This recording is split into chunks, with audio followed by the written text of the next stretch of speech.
Good morning from WKYT News. I'm Bill Bryant. We welcome you to Kentucky Newsmakers. The holidays means that shoppers are swiping those cards and getting those gifts. What are your rights if you want to return or exchange? And what should you do to protect your credit card and other personal information? Heather Clary from the Better Business Bureau will join us later. But our first guest is Senator Damon Thayer, who won't be there when the gavel falls in Frankfort next month. After 22 years in the Senate that saw him rise to majority leader, Thayer decided to step aside from politics, at least for now, although he is hinting at a possible or even likely return later. For now, reporters will miss Thayer's accessibility and his quotable quotes that often spiced up their stories. Thayer also knew how to line up votes and press an agenda that over the years has included pension and tax reforms and other high-item agenda items. A former Kentucky Senate Majority Leader Damon Thayer joining us. Senator, welcome. We appreciate you coming in very much. Bill, it's always great to be on your show. I'm just happy to be considered a newsmaker. Thanks for having me back as I wind things down here. Well, does it seem real and actual at this point that you are going to leave? It does now. Since the election in November, and my good friend Matt Nunn was elected to replace me in the state Senate, the winding down, moving out of my office, the last couple of committee meetings, the last few items of business before I leave office on New Year's Eve, people coming up to me saying, you know, we wish you well, thanks for your service, that sort of thing. It's starting to feel real. But I'm content. I'm ready to write the next chapter. You have no regrets. I mean, you're 57. I am. You could have gone a lot longer in the state Senate if you'd chosen to do that. But you're deciding to take a look at where things are in your life? Well, I'm going to focus. I did this of my own accord. I know it surprised people that I would leave, with one of the top 5 elected jobs in state government, I think, the floor leader job. But I want to focus on my private sector interests for a while. The legislature is supposed to be a part-time job.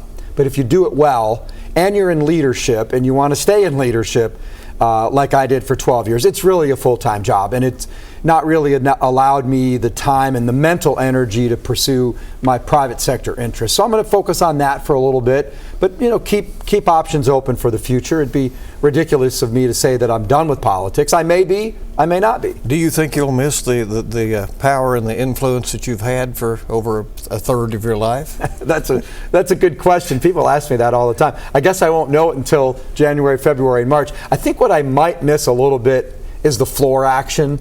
I'm a bit of a performance artist. I was in theater when I was in high school because I could memorize lines and project my voice and had no athletic ability. So I really enjoyed the floor action. That was a lot of fun. But I don't know if I'm going to miss all the meetings and more meetings for months and months and months out of the year.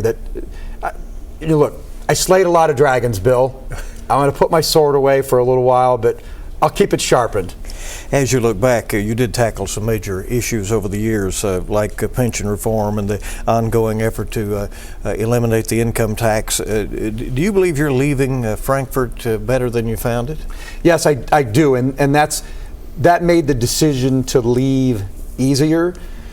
Politics is a team sport, and we've done some great things collectively in the last 8 years in particular, since Republicans took over the House to join our Senate majority. And you mentioned tax reform in your intro, and I think collectively that's the most important thing that I've been a part of. 3 cuts in the personal income tax rate, another one very likely coming when the General Assembly reconvenes in January. And that's allowed taxpayers to keep billions of dollars in their pockets and decide how to spend it themselves. So I think that's the biggest thing collectively that we've done. Individually, you mentioned pension reform. That was a bill that I sponsored back in 2013. And I think that is, and it was done when Democrats controlled both the governor's mansion and the House of Representatives. It was really hard, and that's probably the biggest individual bill that I was the primary sponsor of. That passed and now is law. It affected a lot of people, not only retirees in state and local government and current employees, but also the taxpayers who fund the most of our pension system. And it's on a positive trajectory. So it's nice that something you predict would happen 11, 12 years ago is actually kind of playing itself out the way we projected it to do. Biggest regrets that you have, that what you wanted to get done but couldn't? I still think we start school way too early in Kentucky. I do not think that starting school in late July and early August is good for educational attainment, not to mention energy bills and fuel bills for school buildings and school buses. And I really think that at the earliest, school shouldn't start until after the state fair. But like Kentucky used to do, and a lot of states still do, I don't think school should start until the day after Labor Day. But I just couldn't get it done. I just couldn't get the votes for it. It just goes to show you can't always get what you want, even when you're the floor leader and you're the one in charge of rounding up the votes. I just never had the votes to pass it. What are some of the toughest decisions that you made? Maybe issues that came up that initially you may have thought one way and then you got more information and changed? Medical marijuana. I was opposed to it for my entire life, my entire career. I'm still not sure voting yes for it was the right thing to do. It's sort of a 51-49 decision. But I heard from enough people who suffered from various maladies and diseases and chronic problems with their body, and they just felt like the regular pharmaceuticals were not helping them, and they felt like the only relief that they could get was from medical marijuana. And so I voted. I voted for the bill, and we passed it. And I hope that it's implemented well, and I hope that it doesn't get out of control and lead to widespread recreational marijuana. But that's a chance that you take when you vote on things. So that was the toughest decision, and something that I did a complete turnabout on, based on the testimony of people who felt like they would be affected positively by it if it became law. We see some local governments, one after another, making restrictions on medical marijuana use, saying that if you're going to work for this city or maybe county, we can't allow that. Do you expect that trend to be, continue? I think it's fair. We did give local governments the ability to pass local ordinances to govern medical marijuana use while on the job, et cetera. And I think that's a good step, and that gives the local communities and local businesses the ability to go to their local fiscal court or city council and present their case. And I think those sorts of limitations are reasonable. We have a continuing issue with teachers' pay and financing for schools. Some poorer districts try to pass these nickel taxes in order to fund school projects, and they're so often defeated. The legislature has been reticent to mandate teachers' raises. Is there a better way to pay teachers and fund our schools? Well, I don't know that I completely agree with your assessment here, because when you consider the cost of living in Kentucky and combine the teacher pay with our very lucrative pension system, I think teachers are paid pretty well in the Commonwealth of Kentucky. We have one of the best teacher retirement systems in America. We have a very low cost of living here.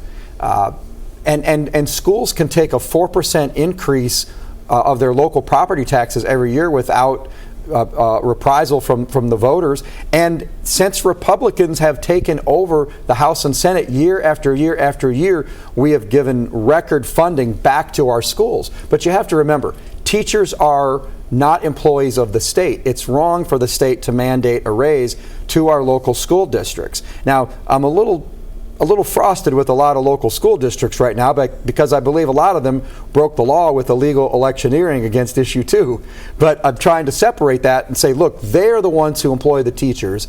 They are the ones who need to decide what the level of compensation is. And we've given them record funding year after year so that they can do that. But Senator, is it uneven in some cases? There are poor districts that say they simply can't come up with the money to fund raises or to do these building projects. Well, then you bring up a point that maybe the funding mechanism, the SEEK formula, needs to be revisited. I won't be around to have that discussion, but I can tell you that over the last 2 years probably, there has been more discussion about revisiting the SEEK formula and maybe it's fairness to poorer districts. But the other thing is maybe some of these small rural districts need to look at merging. I mean, we've got we've got the fifth highest number of counties in the entire country. There are larger states than Kentucky that have fewer counties. And because of that, we've got a lot of county school districts and independent school districts. Maybe there needs to be some mergers here that occur. You would mean independence into counties, but not counties to counties, right? I think all of it should be on the Really? table, actually. Yeah. Yes, I do. Has that ever get serious discussion? No, it hasn't. But like I said, not all the ideas I've had have gained traction over the years, Bill. You brought up Amendment 2. Has the legislature misread the public recently when it proposed that school choice amendment, the anti-abortion amendment that was offered a couple of years ago, and an amendment to let the legislature call itself into session in Frankfort? No, I don't think we've misread. I think the founding fathers wanted it to be difficult to change the Constitution. It should be, and it is, and it has been. There are some ideas that we've proffered to the public that the public has rejected, and we've accepted that and moved on. I do think, though, that part of the reason that we lost the issue too was there was a lot of falsehoods being pushed by the opposition, which were primarily the teachers' unions and the superintendents and the school boards. And they got away with illegal electioneering by using taxpayer-funded resources to lobby against issue 2. That is against the law. Well, they were told not to, and many did not. Many pulled back. But many still started. Did. And they shouldn't have done it in the first place. And they were pushing a false narrative. And I could see by September that we were losing the messaging war. And I think that's why the issue lost so badly. I'm still hopeful with comments from President Stivers that there may be some other ways, other steps that can be taken in the state to offer school choice that are constitutional or that would withstand court muster. But I'm also hopeful that President Trump is talking about doing something at the federal level relating to school choice. Is bipartisanship important in Frankfort? Well, sure, on some votes, but you got to remember, there are 80 to 20 Republicans, Democrats in the House, 31 Republicans, 7 Democrats in the Senate. Republicans, this is our high water mark, and there may be a couple more districts that can be won, but it's a pretty high water mark. And there are issues, though, that require bipartisan support, and so I've always had a good working relationship with the Democrats. Even when we disagree, we laugh about it afterwards. But would you rather, in Frankfort, push your will, your idea, or say, okay, let's give and take and work out a compromise here? Well, I think if our will is the will of the voters who gave us 80 seats in the House and 31 in the Senate, after 100 years of Democrat control, I think it's perfectly within our rights to push our will. And you don't see many Republicans losing elections to Democrats, so I would say, Bill, that the voters like the way we are legislating in Kentucky. Kentucky will have a significant influence, it looks like, in Washington. Congressman Brett Guthrie winning a chairmanship that he was interested in. Casey Crosby apparently has the president's blessing to become the co-chair of the Republican National Committee.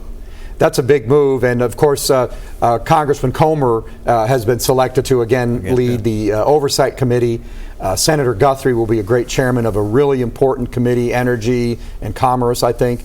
And Casey Crosby being the co-chair of the RNC, pretty big move. And I've known Casey for a long time, and I certainly endorse her for that and look forward to the great work she can do working with the RNC. The RNC did a great job this last year on voter fraud, on voter integrity, and on the grassroots. So we've had our best grassroots effort ever that I've seen, and it really worked, especially in the swing states for President Trump. So that's great. Kentucky's going to continue to punch above its weight in the United States Congress and in the Republican National Committee. We have very little information about this, but apparently Senator McConnell had a fall earlier in the week. doing okay from what we understand. But as you look at him, he's had a long time of service to the state of Kentucky. Do you anticipate that will continue? Well, I certainly hope Senator McConnell recovers well from his fall. I've seen him quite a bit this year, and he seems mentally as alert as ever. He and I did a Q&A together at the Scott County Chamber of Commerce this summer, and he was as good as ever. He's had a wonderful career, and we should be grateful for him. I think he saved us from a lot of bad things happening, and his legacy with the courts, the federal courts, will be something they'll be writing about for a long, long time. And, he still has 2 years left on his term.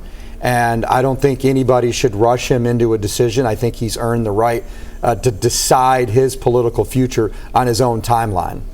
Senator, what's next for you? Well, I own a bourbon company with my business partner, Andre Regard, Kentucky Senator Bourbon, each release named after a U.S. Senator from Kentucky. We're ramping up production and distribution and sales, so I'm going to be spending a lot of time on that, and I'm going to also spend a lot of time on the career that I moved to Kentucky for 32 years ago. My consulting business is in the horse racing and racetrack space, and I hope to spend more time traveling the country helping folks in that business. And then politically, we'll just see what comes my way. There is an open seat for governor in 2027. And you'll take a look at that? I will take a look at that. I'll assess the field, and like handicapping a horse race, I will assess my chances at winning the Republican nomination. If Congressman Andy Barr were to look at the Senate race, for instance, if it's open and McConnell leaves, would you be interested in that? I would certainly consider that as well. I think my record of conservative leadership in Frankfort for 22 years is something I would look forward to running on, and I'm proud of it. I can walk the walk and talk the talk, and so I'll keep my mind open on all those opportunities. Senator, thanks for coming. We appreciate it very much. Thanks for always having me on the show to talk these issues. Thanks a lot, Bill. We'll be back in a moment with Heather Clary from the Better Business Bureau in Kentucky Newsmakers. We'll continue with that in just a moment.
Welcome back to Kentucky Newsmakers. It's a busy time of year for shoppers and merchants, and soon gift recipients will be deciding what fits and what doesn't.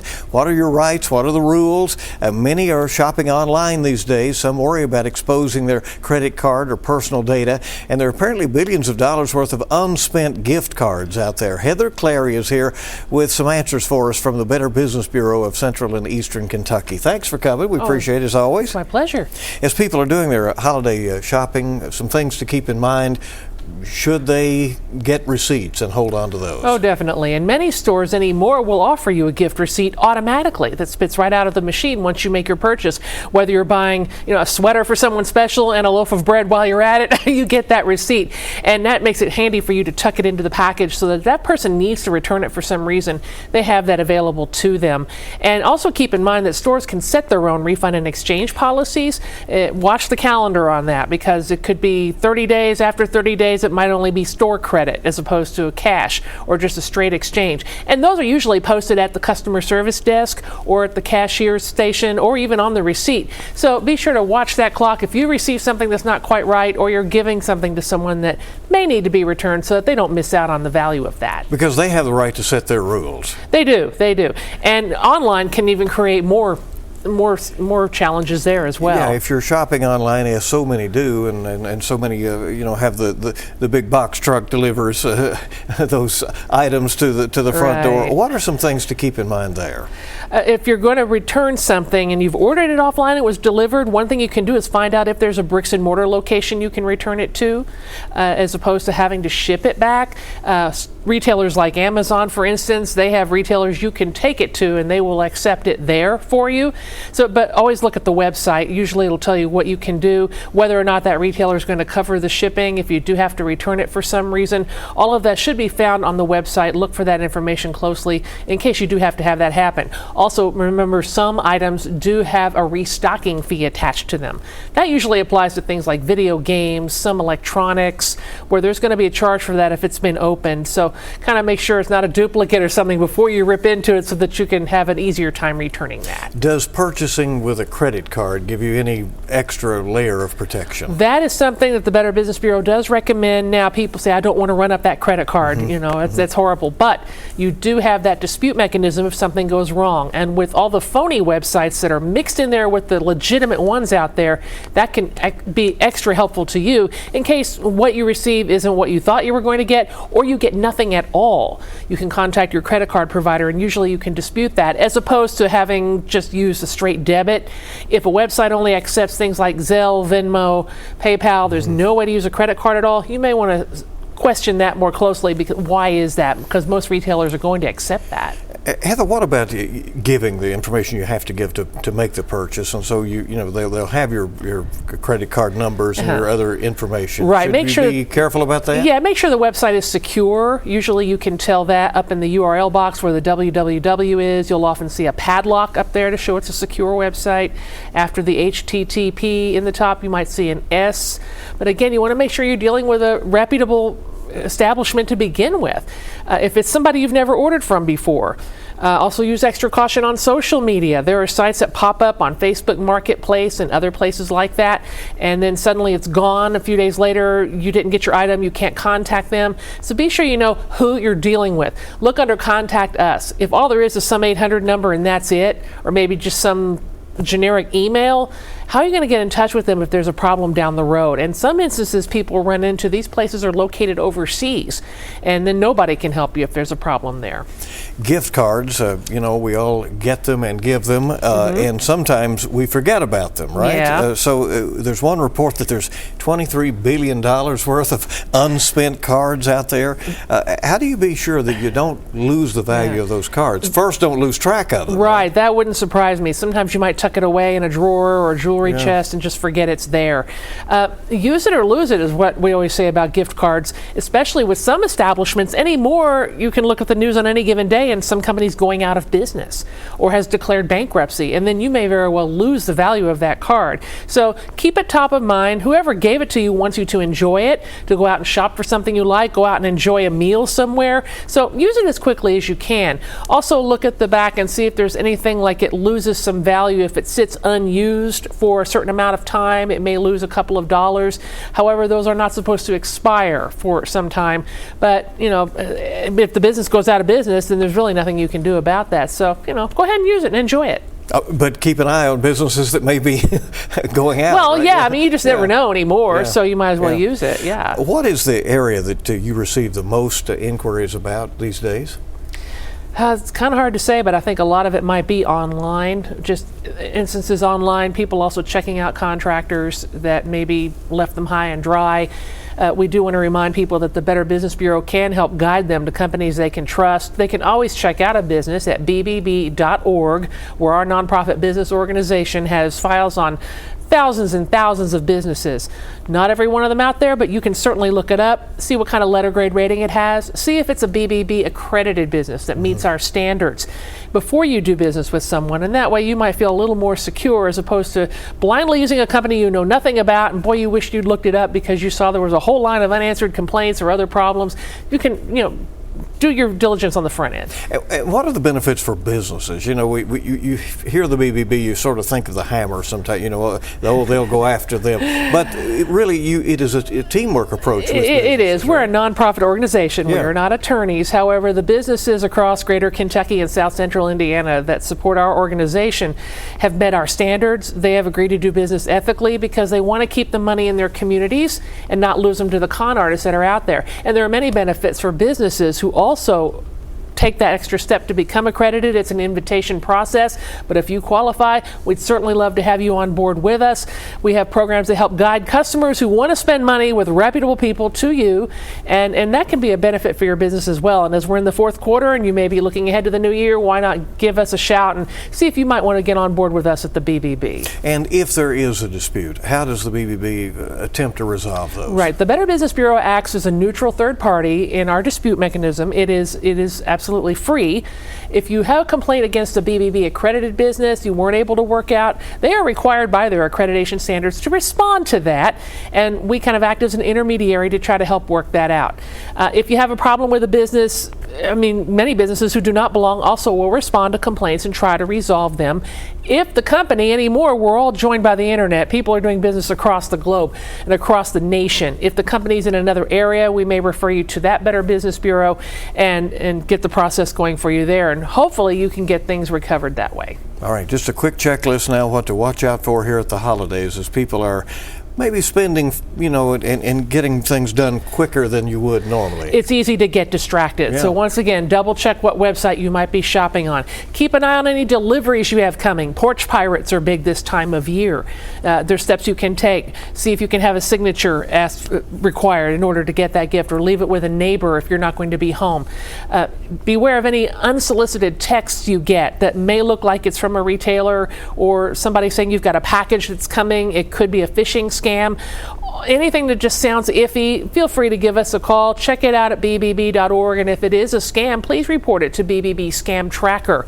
That helps people learn about other scams that are hitting people across the nation so that you can be warned about it and avoid it. Because sometimes the wave is coming, right? It is. So. Heather, Clary, as always, thank you so much, and My Merry pleasure. Christmas to you. Same Appreciate to it. you. We'll see you in the new year. I guess you'll do the event at the boat show this year, right? The Home and Garden Show. Yes, we will be there for our silent auction, and we'll be advertising that as well. Great bargains to be had and help the BBB. Sounds good. Thank you. Thank All you. right, we're coming back. We'll wrap up Kentucky Newsmakers in a moment.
On the next Kentucky Newsmakers, we hope to hear from State Senator Amanda Mays Bledsoe of Lexington and from the Kentucky Chamber of Commerce.